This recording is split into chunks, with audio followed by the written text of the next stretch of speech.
जिस जिले में भी जाते हैं वहां पे मार्की के अंदर, अभी जो सरगोदा के अंदर प्रोग्राम किया मरियम ने आज, वो मार्की के अंदर किया, एक जो शादी हॉल टाइप होती है मार्की, उसके अंदर किया। इसी तरह जहां जहां वो जारी हैं शादी हॉल्स के अंदर, मार्कीज के अंदर, इंडोर्स के अंदर वो अपने प्रोग्राम कर रही हैं मरियम नवाज साहबा। उसका रीजन ये है कि ओपन जल से अब वो कर नहीं सकते, उनकी वो मकबूलियत नहीं है और एंटी एस्टेब्लिशमेंट एक बयानिया उनको घड़ना है। तो बूट पॉलिश उन्होंने टकाकर किए हैं और पूरे पाकिस्तान ने बूटों की चमक देखी है और बूट इतने ज्यादा चमक रहे हैं कि पूरी आबोताब के साथ पूरे पाकिस्तान में चमकते हुए दिखाई दे रहे हैं और हाथ और मुंह इतने काले हो चुके हैं कि लोगों को पता चल रहा है कि इन हाथों से बूट पॉलिश किए गए हैं और ये वो मुंह हैं जिन्होंने बूट पॉलिश किए हैं। तो अब इस वक्त एंटी एस्टेब्लिशमेंट बयानिया कैसे घड़ा जाए, कैसे सामने लाया जाए। हमने आपको खबर दी थी जब मरियम नवाज लंदन में थी तो नवाज शरीफ ने और इन्होंने मिलकर तय किया था कि 5 बंदों को हम टारगेट करेंगे। अब जो है उनके अंदर से एक बंदा निकाल के एक बंदे का इजाफा कर दिया गया है। जनरल रिटायर कमर जावेद बाजवा जो है उनका नाम उसके अंदर शामिल नहीं है और 2 हाजिर सर्विस जजेस के ऊपर मरियम नवाज साहिबा ने वो जहर उगला है और इस लेवल की गंदी तनकीद की है कि मैं यहां पे आपको ना सुनवा सकता हूं ना आपको मैं वो बताना चाहता हूं। 2 जजेस, जस्टिस एजाजुल एहसन साहब और जनाब जस्टिस मज़ाहिर अली नकवी साहब, इन दोनों के ऊपर मरियम नवाज साहिबा ने कीचड़ उछाला है। और अभी तक जब मैं ये वीलॉग रिकॉर्ड कर रहा हूं, पाकिस्तान की किसी हाई कोर्ट ने, पाकिस्तान की सुप्रीम कोर्ट ने किसी जगह पे किसी किस्म का तौहीन अदालत का या जजेस की तौहीन का नोटिस नहीं लिया है। मैं आपको याद दिला दूं, आज से कुछ अर्सा पहले साबिक वजीर आजम इमरान खान साहब ने एक खातून जज जो मातहत अदलिया की जज थी, जस्टिस जेबा साहिबा, उनके बारे में ये उनका नाम लेकर रिमार्क्स दिए थे कि अकाउंटेबल करना या जिस तरह की उन्होंने बात की थी, तो उसके ऊपर दहशतगर्दी और तौहीन अदालत और इस किस्म के बहुत सारे केसेस जो है वो बना दिए गए थे इमरान खान साहब पे। और उस वक्त पूरा मुल्क जो है वो बड़ा हसास हो गया था और मुल्क के अंदर जो है वो जजेस के रिमार्क्स भी बड़े सख्त थे इस मामले के अंदर और सब जो है वो बहुत गुस्से में थे। ऐसा लगता था कि इमरान खान साहब ने कोई गुनाह कबीरा कर दिया है ये वाली बात करने के बाद, लेकिन उसकी इंटेंसिटी बहुत कम थी जो आज मरियम नवाज ने किया है। मरियम नवाज ये कर क्यों रही हैं, जरा इसको आप समझिए। नवाज शरीफ को ये नजर आ गया है कि इलेक्शन तो अब वो जीत नहीं सकते, तो वो चाह रहे हैं कि इतना गन डाला जाए, इतनी लड़ाई की जाए कि सारे के सारे प्रोसेस को मुतनाज़े कर दिया जाए और उस तनाज़े के अंदर से अपनी पॉपुलैरिटी निकालने की कोशिश की जाए। अब पाकिस्तानी जो है वो इस बात का इंतजार कर रहे हैं कि जिस तरह इमरान खान के खिलाफ बाकायदा एक नोटिस लिया गया था और मामले को उठाकर कहां से कहां पहुंचा दिया गया था, क्या मरियम नवाज के खिलाफ ऐसा किया जाएगा?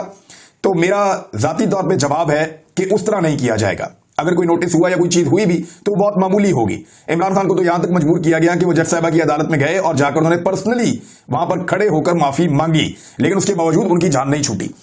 अब मरियम नवाज साहिबा ने यह इसलिए किया कि एक तो अदलिया को मुतनाज़े बना दिया जाए, दूसरा जजेस को टारगेट किया जाए, तीसरा जो फैसला आने वाला है उसको मुतनाज़े बनाकर यह कहा जाए कि यह आईनी तौर पर फैसला नहीं है बल्कि यह हमें दीवार के साथ लगाया जा रहा है और एंटी एस्टेब्लिशमेंट एक बयानिया घड़ा जाए कि आज भी हमारे खिलाफ कुछ साजिशें हो रही हैं। तो ऐसा नहीं है, क्योंकि मरियम नवाज साहिबा ने ये जुमले अपने सहूलतकारों की आशीर्वाद के साथ बोले हैं। मरियम नवाज के ऊपर एस्टेब्लिशमेंट का हाथ है। एस्टेब्लिशमेंट इस मुल्क में इस वक्त कुछ भी देखना चाहती है लेकिन इलेक्शन होता हुआ नहीं देखना चाहती। उसका रीजन ये है कि उन्हें इस बात का आइडिया है कि इलेक्शन हुआ तो वो शख्स वापस आ जाएगा जिसको हमने बड़ी मुश्किल से और रजीम चेंज ऑपरेशन करके निकाला है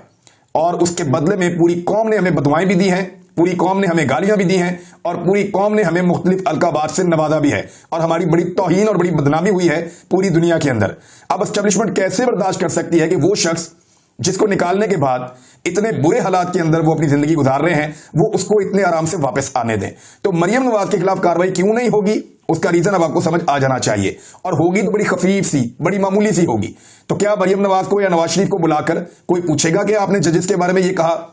जवाब दें। कोई पूछेगा कि आपने ये तौहीन की, जवाब दें। कोई मुकदमा दर्ज किया जाएगा, कोई दहशतगर्दी का मुकदमा होगा या कोई ऐसी चीज होगी? मेरे ख्याल में नहीं होगी और सुप्रीम कोर्ट ऑफ पाकिस्तान भी मुझे ऐसा लगता है कि तहम्मुल का मुजाहरा करेगी।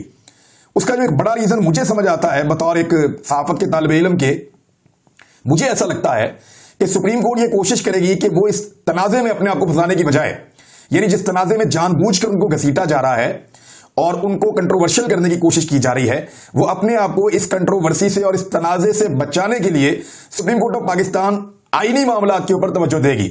और वैसे भी मरियम नवाज के बोलने का इंपैक्ट पब्लिक के अंदर तो होता नहीं है, क्योंकि पब्लिक में अगर इंपैक्ट होता तो पब्लिक बहुत बड़ी तादाद में बाहर आती। मेरे ख्याल में मरियम नवाज पाकिस्तान में जिसके भी खिलाफ बोलेंगी, पाकिस्तानी उनके साथ खड़े हो जाएंगे। पाकिस्तान के मीडिया के अंदर कुछ मुर्दार जिन्हें महंगाई नजर नहीं आ रही थी, जिन्हें बेरोजगारी और गुर्बत नजर नहीं आ रही थी, वो मुर्दार, बल्कि मुर्दारखोर आप उनको कह लें, वो लोग जो बिल्कुल बेहिस हो चुके थे, आज अचानक उनकी 6 की 6 हिस्से जागी हैं और उन्होंने दोबारा से कीबोर्ड्स पकड़ के अपने अपने ट्विटर के ऊपर अदालतों को लताड़ना शुरू कर दिया है। मैं आपको एक बात याद दिला दूं कि यही जस्टिस एजाजुल एहसन साहब और यही चीफ जस्टिस साहब और बाकी कुछ और जजेस शामिल थे।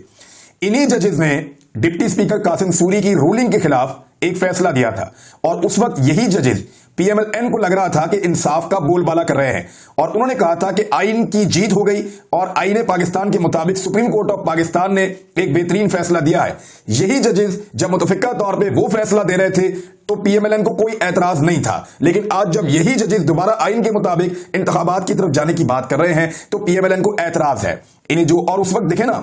एस्टेब्लिशमेंट उस वक्त कुछ और चाहती थी कि इमरान खान को हर हाल में निकाला जाए और आज एस्टेब्लिशमेंट चाहती है कि इमरान खान का रास्ता हर हाल में रोका जाए।